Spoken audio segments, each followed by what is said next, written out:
Assalamualaikum warahmatullahi wabarakatuh. Bersama dengan Cikgu Fanida dalam mempelajari biologi tingkatan 4 KSSM. Pada hari ini, Cikgu akan mengupas satu lagi tajuk yang sangat menarik, iaitu pembahagian sel di bawah bab 6. Anak-anak, tahukah anda bagaimanakah tumbesaran berlaku? Bagaimanakah organisma menghasilkan sel baharu? Bagaimanakah variasi genetik dihasilkan? Bolehkah organisma seiras dihasilkan? Semua persoalan ini akan terungkap apabila anak-anak semua sudah mempelajari tajuk pembahagian sel. Subtopik yang anak-anak perlu kuasai adalah 6.1 pembahagian sel, 6.2 kita sel dan mitosis, 6.3 meiosis dan 6.4 isu pembahagian sel terhadap kesihatan manusia. Pada akhir pembelajaran, anak-anak dapat memerihalkan karyokinesis, sitokinesis, memerihalkan haploid, diploid, kromatin, kromosom homolog, kromosom paternal dan kromosom maternal.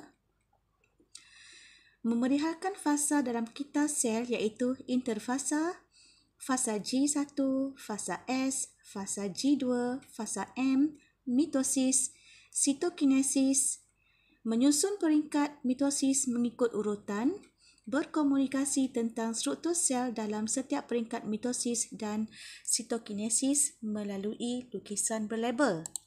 Seterusnya, membanding dan membezakan mitosis dan sitokinesis antara sel haiwan dengan sel tumbuhan, membincangkan keperluan mitosis dalam perkembangan embrio, pertumbuhan organisma, penyembuhan luka pada kulit, penjanaan semula dan pembiakan aseks. Seterusnya, menyatakan pengertian meiosis, mengenal pasti jenis sel yang menjalankan meiosis, menyatakan keperluan meiosis dalam pembentukan gamet, menghasilkan variasi genetik, mengekalkan bilangan kromosom diploid dari generasi ke generasi. Menerangkan peringkat-peringkat dalam meiosis mengikut urutan yang betul, meiosis 1 dan meiosis 2, melukis dan melabel struktur sel dalam setiap peringkat meiosis 1 dan meiosis 2, serta sitokinesis, membanding dan membezakan antara meiosis dengan mitosis.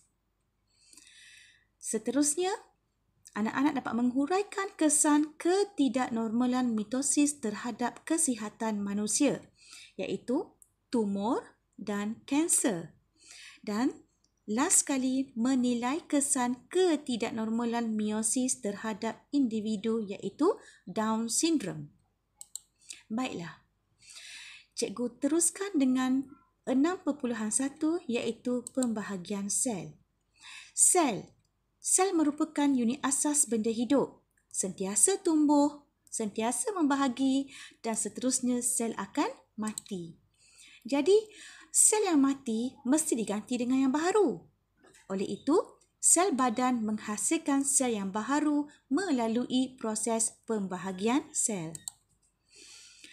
Pembahagian sel melibatkan dua peringkat, iaitu karyokinesis dan sitokinesis.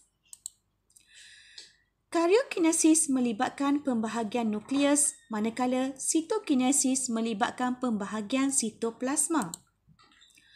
Sel badan organisma boleh dibahagikan kepada sel soma dan sel pembiakan, iaitu sel gamet. Kita lihat dulu sel soma. Sel soma, sel badan selain daripada sel gamet. Contohnya, sel kulit, sel otot, sel darah merah, itu contoh-contoh sel soma. Sel soma terhasil melalui proses mitosis, mengandungi bilangan kromosom diploid, iaitu setiap sel mengandungi 2 set kromosom atau 2N. dalam sel soma manusia 2N adalah 46. Kita lihat pula dengan sel gamet. Sel gamet ialah sel pembiakan. Contohnya ovum dan sperma. Sel gamet terhasil melalui proses meiosis. Kalau kita nak banding dengan sel soma, dia terhasil melalui proses mitosis kan? Tapi sel gamet terhasil melalui proses meiosis. Mengandungi kromosom haploid. Yang ni cikgu boldkan perkataan ni. Yang soma kromosom diploid kan? Tapi yang sel gamet cikgu boldkan kromosom haploid. Okey, iaitu setiap sel mengandungi hanya satu set kromosom ataupun kita panggil N. Okey, dalam sel gamet manusia N ialah 23, separuh daripada sel soma manusia. Sel soma manusia 46. Okey, jadi kalau yang gamet manusia, sel gamet manusia 46 bahagi dengan 2, jadi kita dapat 23.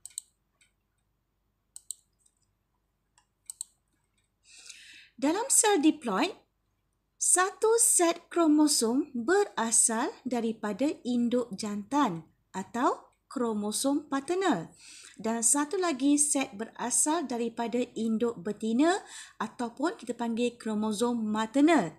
Cuba tengok di sini. Sel diploid bermaksud satu set kromosom ada induk jantan, ada yang berasal dari induk betina. Yang jantan kita panggil kromosom paternal, papa, paternal, papa, induk jantan. Manakala satu lagi kromosom maternal, mama, induk betina. Cara nak ingat. Okey, seterusnya, kedua-dua kromosom paternal dan kromosom maternal mempunyai ciri struktur yang serupa. Pasangan kromosom ini disebut kromosom homolog. Kromosom apa? Kromosom homolog. Jadi, dalam kromosom homolog ada kromosom berasal daripada kromosom paternal, iaitu daripada induk jantan, dan juga berasal daripada induk betina, iaitu kromosom maternal dipanggil. Dan yang paling penting, kromosom homolog ini mempunyai ciri struktur yang serupa. Kromatin. Kromatin ialah kromosom yang menyerupai berbenang halus yang panjang. Okey, yang panjang. Cuba lihat gambar rajah 6.1. Ada kromosom haploid. Okey. Yang haploid ni kita lihat 3 kromosom tanpa pasangan. Ialah yang warna merah, merah, merah. Okey. Yang ni kita panggil 3 kromosom tanpa pasangan. Yang ni dikenali sebagai haploid. Satu salinan setiap kromosom. Yang ni pula dipanggil 3 pasang kromosom homolog. Okey. Ada 1, 2 sepasang. 1, 2, 2 pasang. 1, 2, 3 pasang. Merah, merah biru, merah biru, merah biru. Andaikan yang merah ni daripada ibu, biru ni daripada bapa. Jadi, dia merupakan kromosom homolog. Ada satu set kromosom paternal, ada satu lagi set kromosom daripada maternal. Yang ni dipanggil 3 pasang kromosom homolog. 2N lah, diploid 2N. Okey. Kita lihat kepada praktis formatif 1. Kita dah habis tajuk 6.1, bahagian-pembahagian sel. Kita tengok soalan dia. Berikan definisi bagi istilah berikut. Karyokinesis, sitokinesis, kromatin dan kromosom homolog. A, B, C, D ni cikgu rasa tak perlu cikgu bagi tahu jawapan lah. Yang cikgu cakap tadi tu semua jawapan dia. Karyokinesis tu apa? Sitokinesis tu apa? Baru saja sebut tadi. Teruskan kepada yang kedua. Ramalkan apa yang akan berlaku sekiranya sel dalam organ pembiakan manusia tak dapat menghasilkan sel haploid. Tadi cikgu dah beritahu kan, dalam sel dalam organ pembiakan seharusnya dalam keadaan yang haploid. Dalam keadaan N, iaitu separuh daripada sel induk, sel soma. Kalau macam manusia sepatutnya N23 lah. Tapi soalan dia, ramalkan apa yang berlaku sekiranya sel dalam organ pembiakan tak dapat menghasilkan sel haploid. Ini jawapan dia.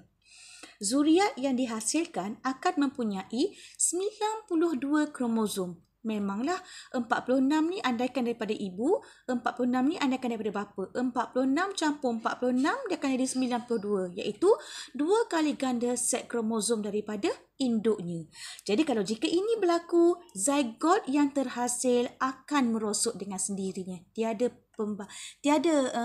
pembesaran berlaku. Tiada proses pembesaran berlaku untuk zygot tersebut. Dia akan merosot dengan sendiri.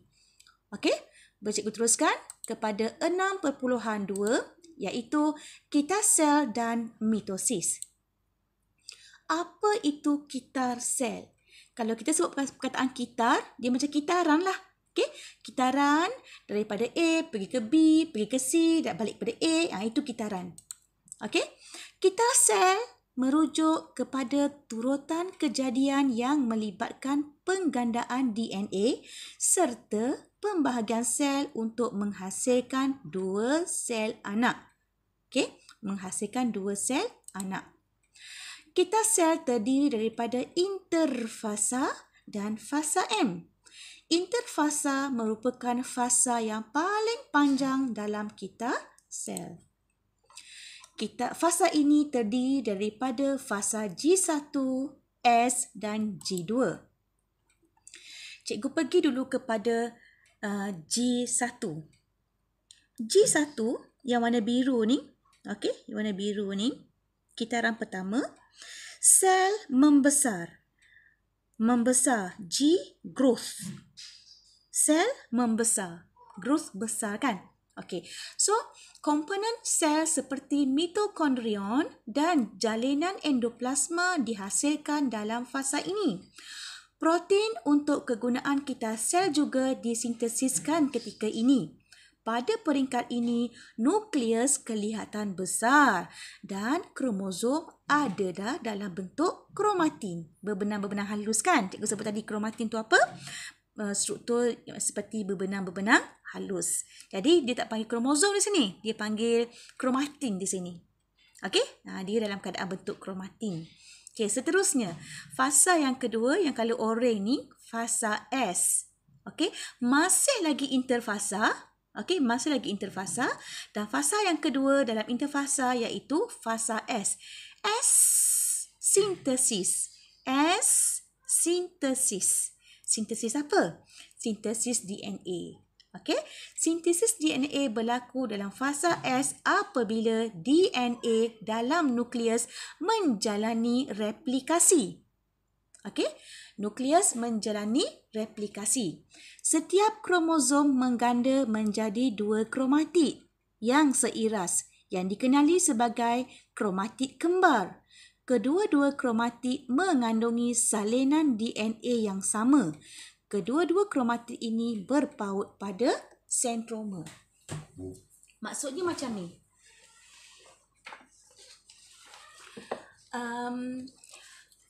Dalam sintesis DNA ni, kromosom akan mengganda menjadi 2 kromatid. Contohnya, ada 3 kromosom.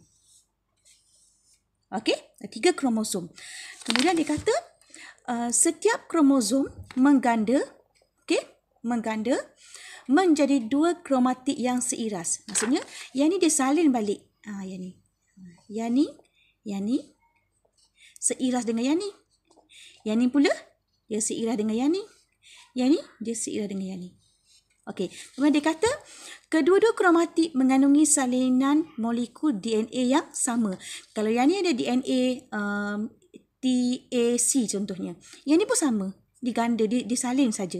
Kemudian dia kata kedua-dua kromatid ini akan berpaut pada sentroma. Maksudnya dia akan berpaut dengan sentroma. Cikgu lukis yang ni Cikgu lukis yang ni.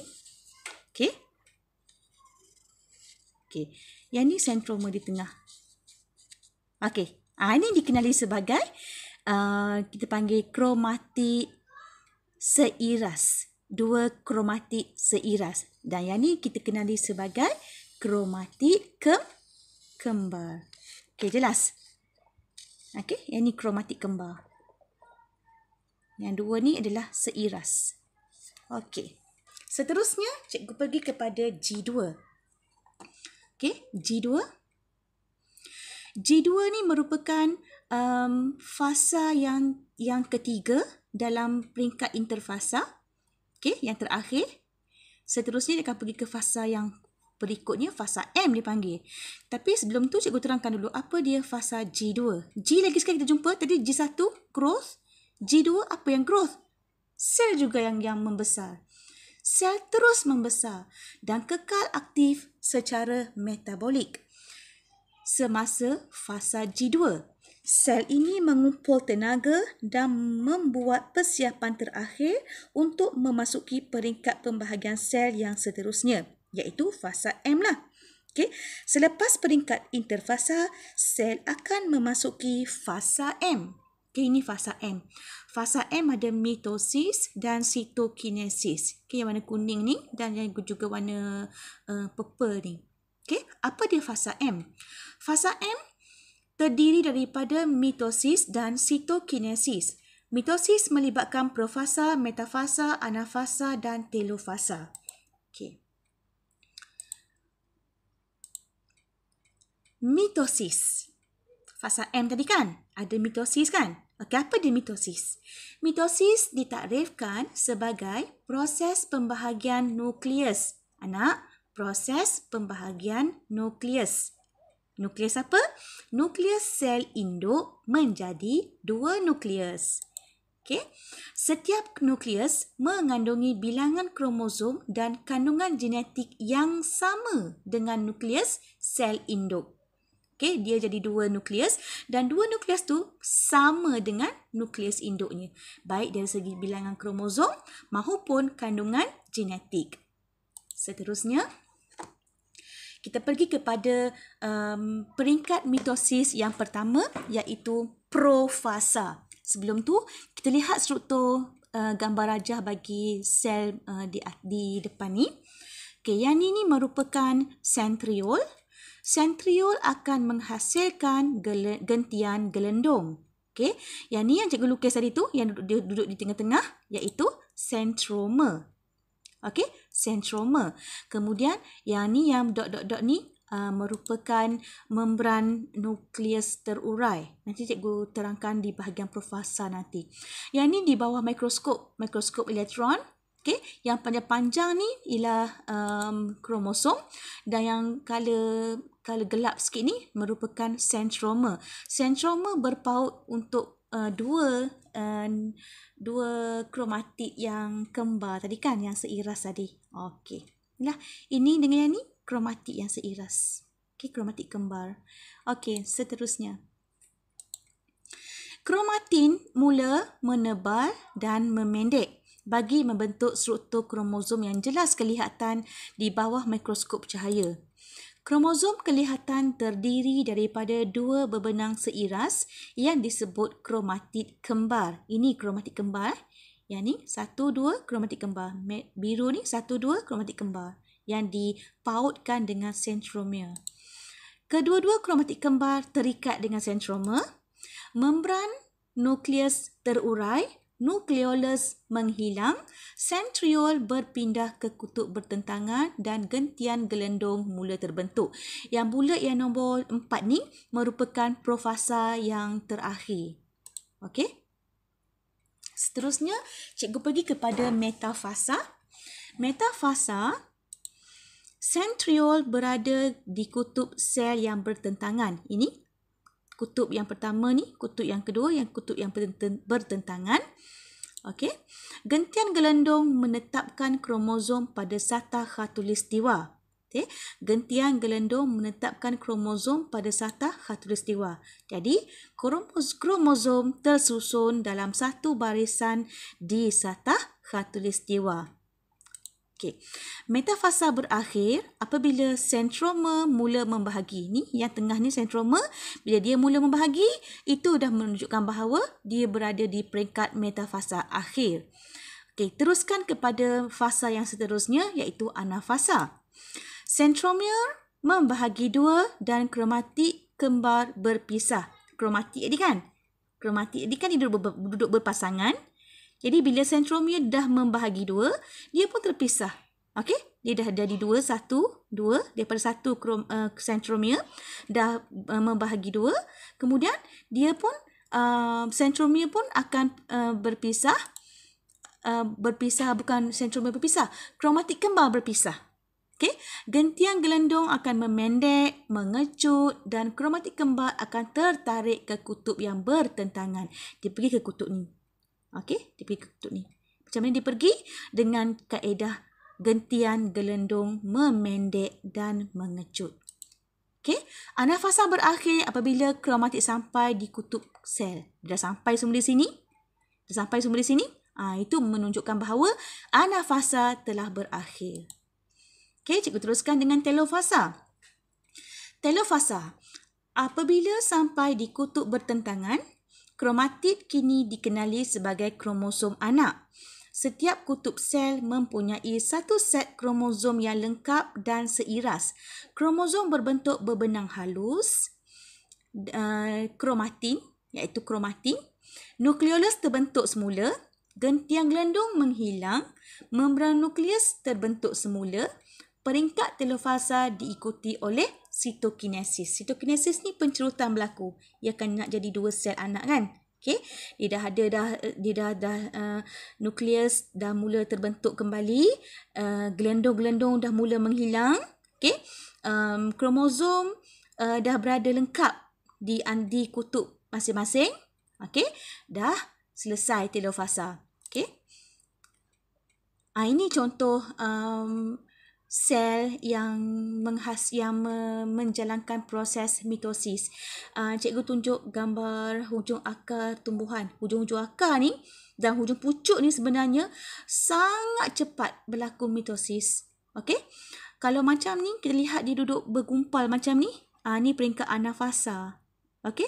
Dia dah pergi ke kutub bertentangan. Okey. Kalau yang macam ni, dia dah sampai dah ni. Ni panggil telofasa. Okey, tunggu dia terbentuk plak sel saja. Dia bentuk plak sel, kemudian plak sel akan menjadi dinding sel. Dah jadi 2 sel anak yang berbeza, yang sama dengan induk. Okey, yang ni yang tak nampak apa-apa ni profasa lah. Okey, biasanya dia dalam bentuk berbenang lagi. Okey, lepas tu dia akan mula menebar dan memendek. Nanti kita akan jelas kelihatan. Kalau yang macam berbaris macam ni, tak ada yang lain, iaitu metafasa. Okey, seterusnya. Okey, perbezaan mitosis dan sitokinesis di antara sel haiwan dengan sel tumbuhan. Tak nampak tumbuhan kat bawah ni. Okey, sel haiwan dulu. Sel haiwan berlaku apabila membran plasma mencerut. Perkataan dia mencerut di bahagian tengah sel di antara 2 nukleus. Di sini ada belahan pencerutan, ada mikrofilament.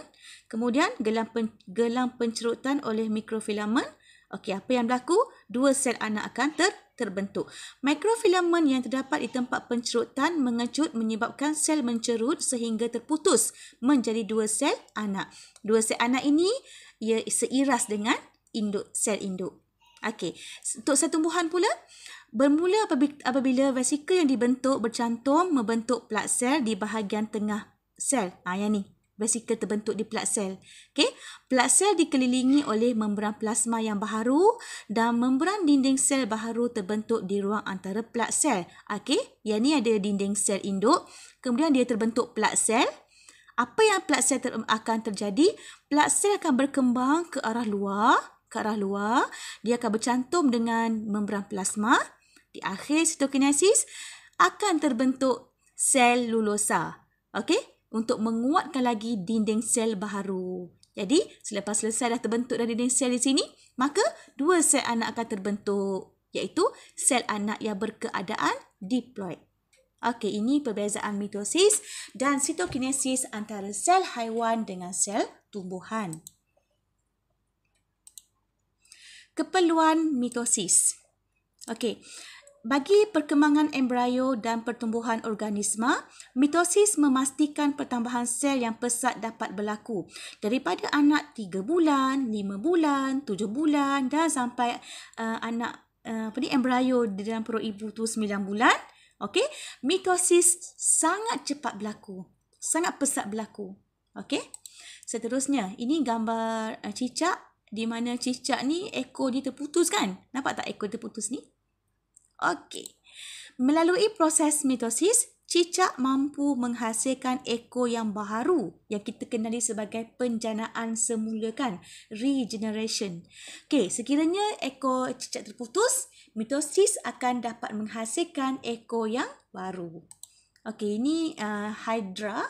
Ini penunasan hydra kan? Okey.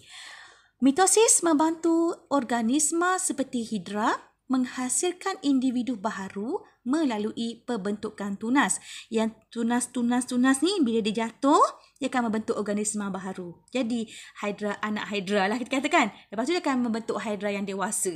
Okey? Yang satu lagi. Ini gambar jari. Jari ni cikgu cari gambar jari yang terluka tapi lukanya dah nak sembuh dah. Okey? Apabila kecederaan berlaku pada badan kita, mitosis akan menghasilkan sel-sel baharu menggantikan sel-sel yang mati atau rosak. Okey. Dalam teknik pengkulturan menggunakan sel stem. Okey, daripada sel haiwan yang kemudiannya dikulturkan di dalam makmal untuk menghasilkan daging. Ini juga merupakan proses mitosis. Terapi sel stem menggunakan sel stem daripada sumsum tulang bagi merawat tulang rawan yang rosak. Okey, ini terapi sel stem. Okey, seterusnya keperluan mitosis dalam bidang pertanian. Okey, teknik pengkulturan tisu. Teknik pengkulturan tisu tumbuhan digunakan untuk menghasilkan anak-anak pokok melalui pengkulturan sel induknya tanpa melalui proses persenyawaan. Okey, kita ambil tisu daripada induk, kita kulturkan tisu tersebut, kita hasilkan anak-anak pokok yang mempunyai ciri-ciri yang sama dengan induk. Kalaulah pokok di dalam bika, dalam bekas ni, ciri-ciri induknya berbuah manis, okey. Kemudian pokoknya, buahnya berkualiti tinggi, okey. Anak dia pun akan mendapat ciri yang sama. Okey. Sekarang saya kata tadi kan, cikgu cakap mitosis anak sama dengan induk. Okey, cuma satu je lah. Kalaulah pokok ini dia ada penyakit, okey, anak dia pun ada penyakit juga. Okey, samalah katakan. Okey, kita pergi kepada praktis formatif 6.2. Nyatakan aplikasi mitosis dalam bidang pertanian. Baru cikgu sebut tadi, iaitu digunakan dalam teknik pengkulturan tisu tumbuhan untuk menghasilkan anak-anak pokok daripada sel induk. Itulah aplikasi dia. Proses yang berlaku semasa fasa S. Apa tadi? Sintesis. Sintesis apa? Sintesis apa? Sintesis DNA. Kandungan DNA akan berganda iaitu berlakunya proses replikasi DNA. Ramalkan apa yang akan berlaku sekiranya gentian gelendong gagal terbentuk. Gentian gelendong centriole yang hasilkan. Okey, yang menghasilkan gelendong gentian gelendong centriole kan. Okey, apa yang akan berlaku sekiranya gentian gelendong gagal terbentuk? Kromatik kembar tadi tu tak dapat terpisah. Sepatutnya dia pergi ke kutub bertentangan kan. Jadi disebabkan gentian gelendong gagal terbentuk, kromatik kembar tidak akan terpisah. Satu nukleus akan mengandungi lebih daripada satu kromosom. Dan mungkin satu lagi nukleus kurang kromosomnya. Okey? Terangkan keperluan mitosis dalam proses hidup. Kita boleh rujuk slide sebelum ni lah. Cikgu cakap tadi kan ada gambar embrio, perkembangan embrio. Ada lagi gambar apa lagi? Cicak ekor yang terputus, hidra, penunasan. Dan satu lagi luka ni kan, luka yang sembuh tu. Itu contoh jawapan bagi keperluan mitosis dalam proses hidup. Itu jawapan dia. Okey. Kita bagi kepada topik yang seterusnya 6.3 iaitu meiosis. Meiosis ialah proses pembahagian sel yang berlaku dalam organ pembiakan untuk menghasilkan gamet yang mempunyai bilangan kromosom separuh. Cikgu sebut tadi kan, bilangan kromosom ni mesti separuh daripada bilangan kromosom sel induk. Kalau macam manusia tadi berapa? Manusia 46. Okey, jadi Kalau meiosis, organ pembiakan dia, sel yang berlaku dalam organ pembiakan dia menghasilkan gamet 23. Okey, dia separuh daripada sel induknya yang diploid. Okey, meiosis berlaku dalam testis untuk yang jantan lah ataupun lelaki. Manakala yang betina ataupun perempuan dalam ovari lah. Okey. Meiosis membentuk gamet melalui proses gametogenesis, iaitu kalau penghasilan sperma dipanggil spermatogenesis, kalau penghasilan ovum dipanggil oogenesis. Nanti kita akan bincang lagi perkataan spermatogenesis dan juga oogenesis. Nanti kita akan bincang dalam tajuk pembiakan. Okey? Serta memastikan bilangan kromosom diploid. Sesuatu organisma yang menjalankan pembiakan seks sentiasa kekal dari satu generasi ke satu generasi. Yalah kan, kalaulah gamet jantan 23, gamet betina 23, bila ada berlaku proses persenyawaan 23 tambah 23 dia akan menghasilkan 46. Jadi dia akan kekal. Okey, kekal sentiasa kekal bilangan kromosom diploid. Okey, untuk generasi ke satu generasi. Meiosis juga menghasilkan variasi dalam spesies yang sama. Nanti kita akan tahu macam mana variasi akan berlaku dalam meiosis ni. Okey. Meiosis dibahagikan kepada dua peringkat pembahagian sel, iaitu meiosis 1 dan juga meiosis 2. Meiosis 1 terdiri daripada profasa 1, metafasa 1, anafasa 1 dan telofasa 1. Jangan awak tulis profasa SSA TU2. Tulis satu Roman saja. Jangan tulis macam ni.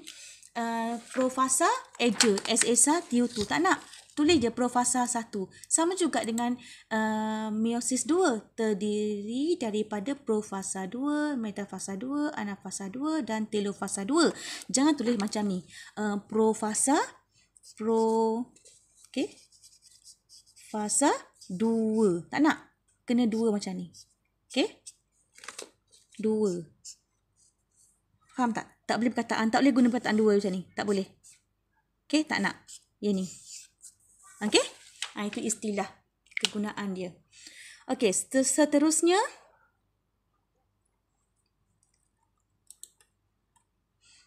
kita cikgu sentuh dulu profasa 1 dulu. Okey, profasa 1. Kita tengok dia punya struktur dia. Okey. Dia ada kiasma, kromatik bukan seiras, bivalent, tetra. Okey, nanti saya terangkan. Di sini pada peringkat profasa 1, kromatin memendek, menebal dan jelas kelihatan. Sama dengan profasa mitosis tadi kan? Sama je. Okey. Kromosom homolog. Anak, dia guna perkataan kromosom homolog berpasangan. Okey. Dia ada yang warna merah, yang ada warna biru. Ingatlah tadi, ma. Okey, paternal dan maternal. Okey, kromosom homolog berpasangan membentuk bivalent ataupun dikenali sebagai tetrad, iaitu terdapat 4 kromatik bagi kromosom homolog. Tetrad bermaksud 4. Okey, tetrad. Jadi macam mana kita kira 4 tu? 1, 2, 3, 4. Yang ni kita panggil tetrad. Okey. Seterusnya, okey, proses pindah silang iaitu pertukaran bahan genetik antara kromatik bukan seiras berlaku. Cuba tengok yang ni. Andaikan yang merah ni ibu, yang biru ni bapa daripada kromosom maternal dan juga paternal tadi kan. Okey, akan terbentuk pindah silang di sini. Proses pindah silang, di mana pada peringkat proses ini pertukaran bahan genetik berlaku. Okey, titik persilangan pindah silang ini kita kenali sebagai kiasma. Okey, kiasma.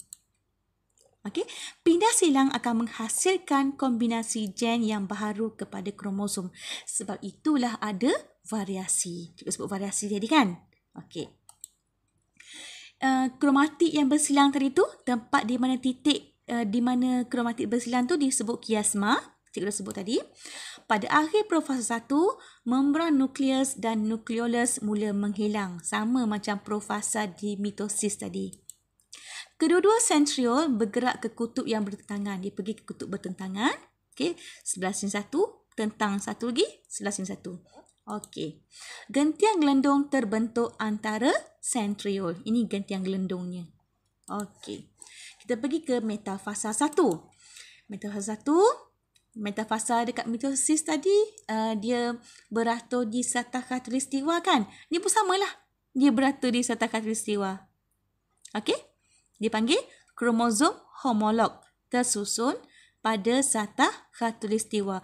Kromosom homolog sayang. Kromosom homolog iaitu yang ada warna biru satu, warna merah satu. Daripada bapa satu, daripada ibu satu. Okey? Kromosom homolog tersusun di satah khatulistiwa. Satu kromosom daripada setiap pasangan kromosom homolog terikat pada gentian gelendung. Dari satu kutub sel dan kromosom homolognya terikat pada gentian gelendung dari kutub sel bertentangan. Cuba tengok yang ni. Yang ni gentian gelendung. Okey? Dia terikat dengan kromosom yang ni. Yang ni pula, yang warna biru ni gentian gelendung terikat dengan sentriol kat sini.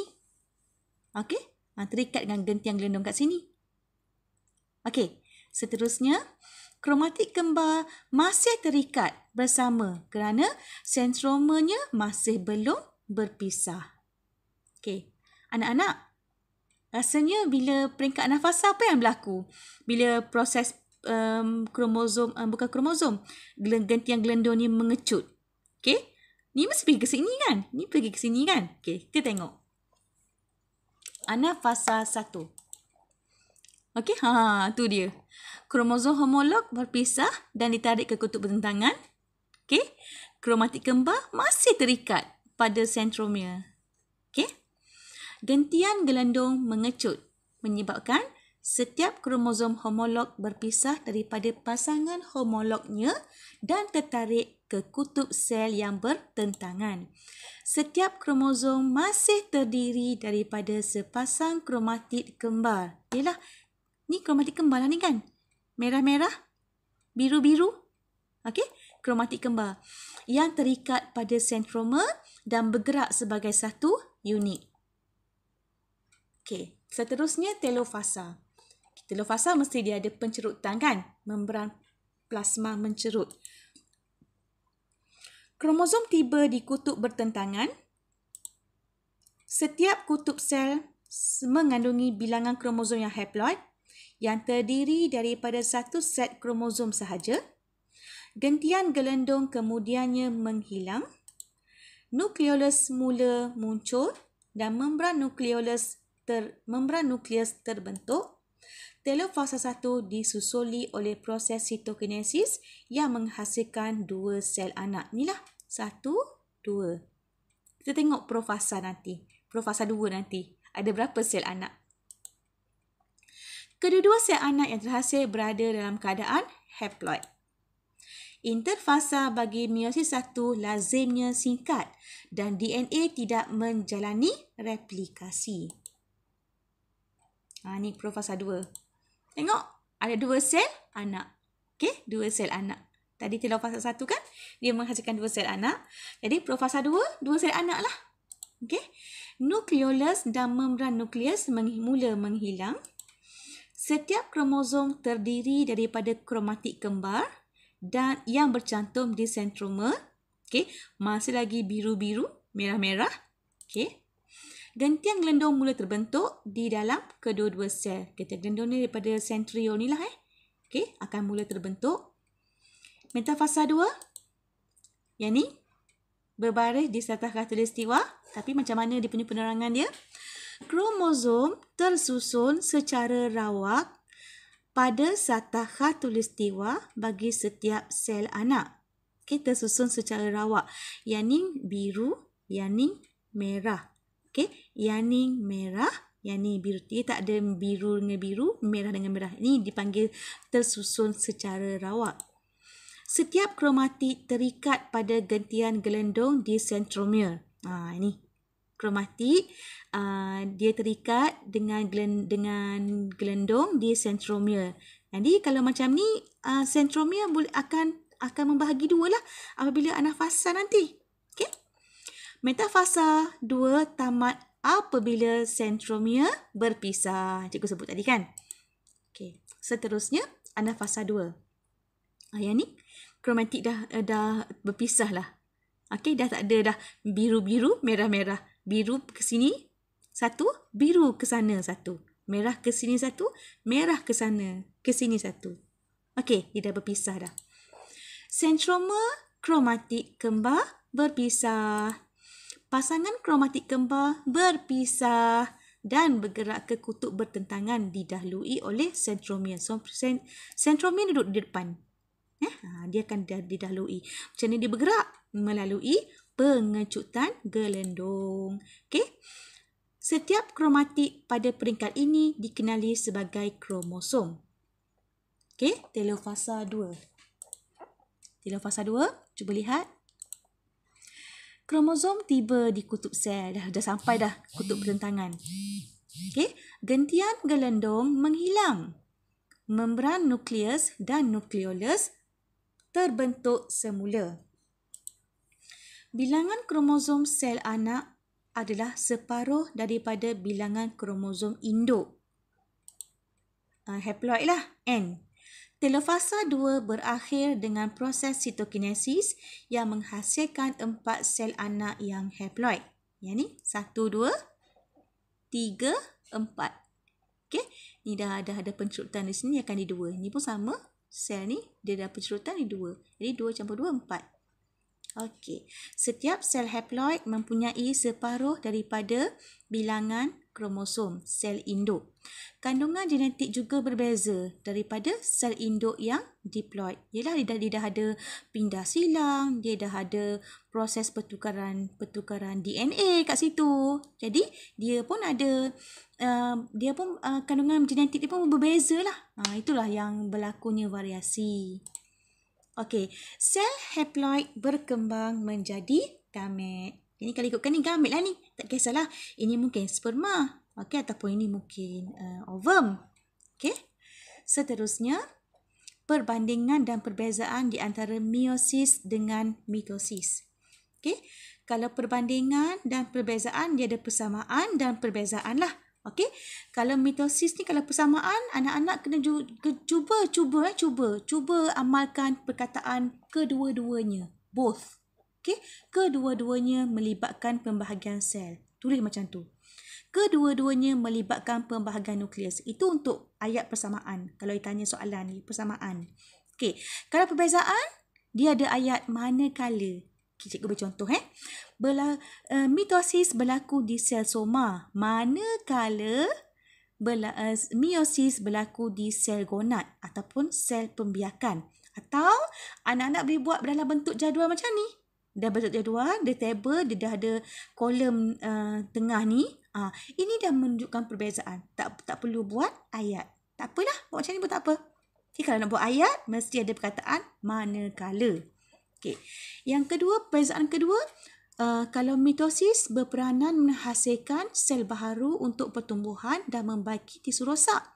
Tapi kalau meiosis, peranan dia menghasilkan gamet. Okey, seterusnya mitosis, sel membahagi sekali. Meiosis, sel membahagi 2 kali. Dia ada meiosis 1, meiosis 2 kan? Okey, mitosis dia ada pindah silang. Meiosis berlaku pindah silang. Bila? Semasa profasa 1. Okey, mitosis bilangan sel anak di akhir pembahagian 2. Okey, diploid. Meiosis bilangan sel anak di akhir pembahagian 4. Okey, bilangan kromosom pada sel anak seiras ataupun sama dengan induk untuk mitosis. Kita panggil diploid, 2N. Tapi kalau meiosis, bilangan kromosom pada sel anak adalah separuh daripada induk ataupun kita panggil haploid. Seterusnya, komposisi genetik sama dengan induk bagi mitosis. Untuk meiosis, komposisi genetik tak sama dengan induk sebab dia dah ada pindah silang tadi kan. Okey, mitosis tiada variasi, meiosis ada variasi pun disebabkan oleh pindah silang tadi. Okey, seterusnya. Praktis formatif 6.3. Nombor 1. Nyatakan perbezaan paling ketara antara meiosis 1 dengan meiosis 2. Apa dia paling ketara? Pengurangan bilangan kromosom dalam sel. Inilah pengurangan bilangan kromosom dalam sel. Ini perbezaan yang paling ketara. Huraikan bagaimana meiosis 1 mengurangkan bilangan kromosom dia. Dia buat macam mana? Meiosis 1 mengurangkan bilangan kromosom dalam sel anak apabila kromosom homolog berpisah semasa anafasa 1. Ini cara dia. Macam mana dikurangkan? Semasa meiosis 1, okey, dia akan mengurangkan bilangan kromosom dalam sel anak apabila kromosom homolog berpisah semasa anafasa 1. Okey. Okey, last sekali 6.4 isu pembahagian sel terhadap kesihatan manusia. Kita sel dikawal oleh sistem kawalan khas pada setiap fasa G1, S, G2 dan juga M untuk memastikan pembahagian sel berlaku dengan sempurna. Walau bagaimanapun, kadang-kadang pembahagian sel tak terkawal akan menyebabkan pembentukan tumor. Okey, tumor terbahagi kepada dua jenis iaitu tumor benigna dan tumor malignan. Tumor benigna, benigna adalah tidak berbahaya dan boleh dibuang melalui pembedahan. Okey. Tumor malignan, yang ni tumor yang dikenali sebagai kanser. Okey. Kanser disebabkan oleh beberapa faktor iaitu radiasi. Radiasi ni mungkin disebabkan oleh sinar X, sinar gamma ataupun sinar UV. Okey, bahan kimia seperti tembakau, tar yang ada dalam rokok, karsinogen contohnya formaldehid dan juga benzena. Okey, dan juga faktor genetik serta bakteria dan juga virus. Inilah faktor-faktor yang boleh menyebabkan kanser. Okey, hal ini akan menyebabkan sel-sel membahagi berterusan dipanggil uncontrolled mitosis. Okey, dia akan membahagi secara berterusan, kemudian dia akan menghasilkan tumor. Okey, sel kanser akan merebak dan memusnahkan sel-sel normal di sekitarnya. Keadaan ini akan mengganggu fungsi tisu-tisu di sekitarnya. Kanser yang tidak dikesan pada peringkat awal akan menyebabkan kerosakan organ dan akhirnya membawa maut. Cuba lihat rajah 6.7. Okey, ini contoh breast cancer. Okey, kanser payudara. Di sini ada kelihatan tumor di sini. Okey, ini merupakan tisu glandular. Okey, tumor membesar daripada sel tunggal kanser. Kemudian, apa yang berlaku? Sel kanser ni akan bersaing dengan sel-sel yang lain untuk mendapatkan nutrien. Okey, dia akan dapat daripada sel-sel yang lain, tisu-tisu yang berdekatan dengan tumor ni untuk bersaing untuk mendapatkan nutrien. Kemudian, sel kanser merebak. Dia merebak mungkin melalui salur limfa ataupun salur darah ke bahagian lain tubuh. Okey. Kemudian tumor baharu terbentuk pada organ-organ lain. Contohnya kalau kita dengar masalah orang yang mendapat kanser tahap 4. Okey, doktor cakap sel-sel kanser ni telah merebak ke bahagian lain. Itulah masalahnya. Sel kanser dia dah merebak, dia melalui salur darah ataupun salur limfa, dia akan pergi menyerang pada organ-organ yang lain. Itu bahayanya kanser. Okey, seterusnya ketidaknormalan semasa pembahagian meiosis juga akan menyebabkan penyakit genetik. Contohnya Down syndrome. Di sini dalam sukatan kita akan tekankan Down syndrome lah. Kita akan beri contoh Down syndrome. Ada lagi lah.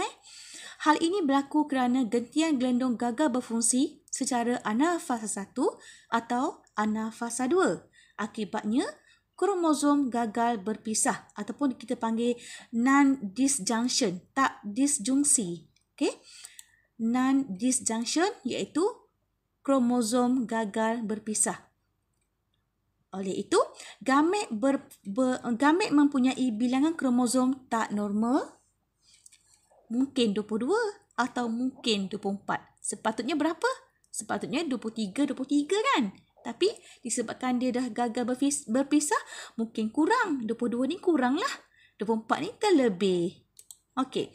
Jika persenyawaan antara gamet normal 23 dan gamet abnormal 24 berlaku, zygote akan mempunyai 47. 23 tambah 24. Jadi 47. Dia tak menjadi 46 yang normal. Jadi keadaan akan berlaku tidak normal. Individu Down syndrome mempunyai 47 kromosom, iaitu terdapat kromosom tambahan pada set ke-21. Keadaan ini juga dikenali sebagai trisomi 21. Samalah kalau ada dalam soalan ke dalam buku ke dia panggil Down syndrome ataupun dia guna trisomi 21, benda yang sama saja. Okey? Dia trisomi 21 ni kalau kita lihat set kromosom lengkap 1 hingga 23 tu, dia ada yang ke-21 tu, dia ada kecacatan kromosom di situ. Sindrom ini boleh menyebabkan kerencatan mental, mata akan jadi sepet dan lidah akan sedikit terjelir. Okey, inilah contoh muka ataupun wajah kanak-kanak Down syndrome. Okey. Dia akan pertumbuhan dia pun akan terbantut. Ini yang cikgu cakap. Contohnya ini bayangkan yang ni lelaki, okey, yang ni perempuan. Okey. 2N 46, meiosis sepatutnya 23, tapi di sini berlakunya non-disjunction semasa anafasa, kromosom tidak berpisah tadi kan, menyebabkan 24, 22. Yang 24 ini akan bersenyawa pula dengan yang bilangan haploid 23. Jadi, persenyawaan berlaku, bilangan kromosom akan jadi 47. Okey, 3 kromosom berada di kromosom 21. Cuba tengok sini. Yang lain, yang ni kan 1, 2, 1, 2, 1, 2 sampai dekat 21, 1, 2, 3. Jadi 3 kromosom 21. Ini set kromosom lengkap bagi individu yang menghidap sindrom Down. Okey, soalan last sekali. Soalan formatif 6.4. Terangkan mengapa kaedah radioterapi digunakan untuk mengawal atau menghentikan pertumbuhan sel kanser. Radioterapi kan? Ada 2 kaedah, kemoterapi dan radioterapi. Kemoterapi, cikgu nak anak-anak semua cari apa kaedah kemoterapi, maksud kemoterapi. Jadi soalan ni dia tanya radioterapi. Ini dia. Radioterapi ialah satu kaedah rawatan yang digunakan untuk merawat penyakit kanser. Kaedah ini menggunakan radio mengion bertenaga tinggi untuk membunuh sel kanser. Pemberian dos tinggi ditujukan kepada sasaran iaitu tumor tadi untuk menyembuh, mengawal supaya dia tidak membahagi secara uncontrolled atau mengurangkan simptom-simptom yang dialami. Walau bagaimanapun, bahagian badan yang berdekatan juga akan terkena sinaran radiasi yang boleh mengakibatkan kesan sampingan. Itu kaedah radioterapi lah. Dia macam dia direct pergi kepada tumor tersebut. Okay? Yang kedua, keadaan tak disjunksi, non-disjunction tadi. Dalam manusia boleh menyebabkan penyakit genetik seperti Down syndrome. Tadi kan, nyatakan bilangan kromosom 47 lah kan. 22 tambah 24. 23 tambah 24. Jadi 47. Ciri-ciri dia apa tadi cikgu cakap? Kerencatan mental, lidah sedikit terjelir dan mata sepet. Ini boleh bagi contoh. Kalau soalan tanya contoh contoh ciri-ciri. Dia 3. Ada 3 cikgu bagi. Kerencatan mental, lidah sedikit terjelir, pertumbuhan terbantut pun boleh. Okey? Inilah serba sedikit berkenaan dengan pembahagian sel bab 6. Dah habis dah tajuk kita, tajuk yang ke-6, pembahagian sel. Cikgu rumuskan sekali lagi untuk peringatan, untuk kita recall balik apa yang telah cikgu bincangkan tadi. kita ada 4 benda yang kita bincang iaitu pembahagian sel, kita sel dan mitosis, meiosis, isu pembahagian sel terhadap kesihatan manusia. Untuk pembahagian sel ada karyokinesis dan sitokinesis. Sekitar sel dan mitosis kita ada fasa M dan juga interfasa. Okey, interfasa ada G1S, G2. Kemudian meiosis ada meiosis 1, meiosis 2. Kita dah bincang berkenaan dengan persamaan dan perbezaan antara meiosis. Masih nak lagi kan? Okey. Dan last sekali cikgu bincang berkenaan dengan kesan ketidaknormalan mitosis iaitu tumor, kanser. Okey, tumor ada 2 kan? Tumor yang tak bahaya satu, tumor yang bahaya satu. Apa nama dia? Tolong ingatkan. Okey, kesan ketidaknormalan meiosis. Cikgu bagi contoh Down syndrome tadi kan? Okey, inilah rumusan yang telah kita bincangkan pada hari ini.